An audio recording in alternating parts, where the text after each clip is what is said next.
A new hire on my engineering team spent 3 months sabotaging my code, commits to make it look like I was the weaker engineer. He did not understand that the version control system we used keeps a complete immutable record of every change that has ever been made to any file, including who made it, when, and from which machine. I had been a senior engineer at a software company for 4 years. I was the technical lead on a product my team had built, and I had written most of the critical code in the system. I knew the code base better than anyone. I had also, because the code base was complicated and had a few historical quirks, become the go-to person for fixing problems other engineers introduced. In the fall of my 4th year, we hired a man named Cole.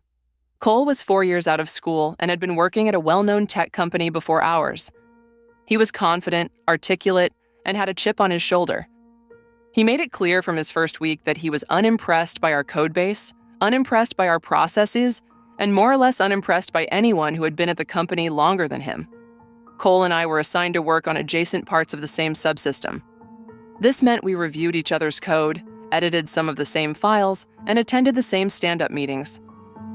About a month into our working relationship, a pattern started that I did not immediately recognize. Code I had committed would, a week or 2 later, develop subtle bugs. The bugs would be small enough that they did not break tests immediately, but significant enough that, when they surfaced, they caused visible problems in the product. The first time it happened, I assumed I had made a mistake.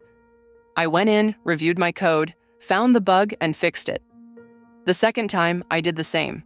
The third time, I was starting to feel embarrassed. Our manager noticed.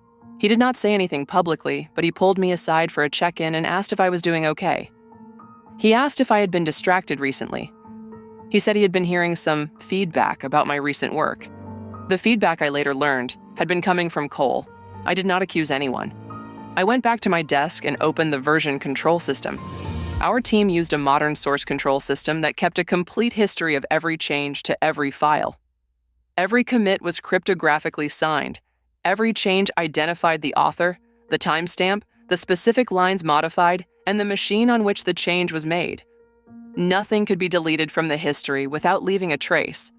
The tool also kept a log of pull request reviews and approvals. I pulled the history on the 3 files where bugs had most recently appeared. The pattern was clear. My original commits were clean and passed review. A few days after each commit, Cole had made small edits to the same files. His edits were framed as refactorings or cleanups. Each of them, on close reading, introduced a subtle logic error. In 2 cases, the error was a single operator change, flipping a less than to a less than or equal or similar. In 1 case, it was a change to a default argument that would only manifest in an edge case we rarely tested. Every one of these changes was attributed to his account, from his machine, signed with his key. I reviewed my other recent files. The pattern extended back about 3 months and involved 8 separate files. In each case, I had committed clean code. Cole had later introduced a defect, and the defect had surfaced in a way that made it look like I was the author. I did not immediately escalate.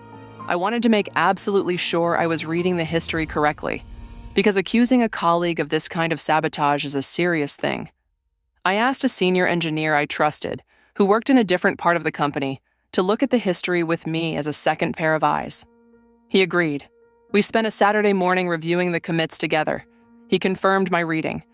I requested a meeting with my manager and our engineering director. I brought the commit log. I walked through it, file by file, without commentary, and let the timestamps speak for themselves. The engineering director was quiet for a long time. Then he asked me whether I was prepared to have Cole removed from the team if this turned out to be what it looked like. I said yes. Cole was confronted in a separate meeting. He tried at first to explain the changes as mistakes. When he was shown the pattern across 8 files over 3 months, he stopped talking. He was placed on administrative leave that afternoon. He was terminated within the week. HR took it further. They contacted his previous employer, who, upon being informed of the pattern, initiated their own review of his commits from his time there. I never learned what they found. My manager apologized to me personally. He said he should have looked at the data before listening to secondhand feedback. My performance review that year contained a specific note from him acknowledging that the concerns raised about my work earlier in the year had been unfounded. I was promoted about 18 months later. Here is what I learned.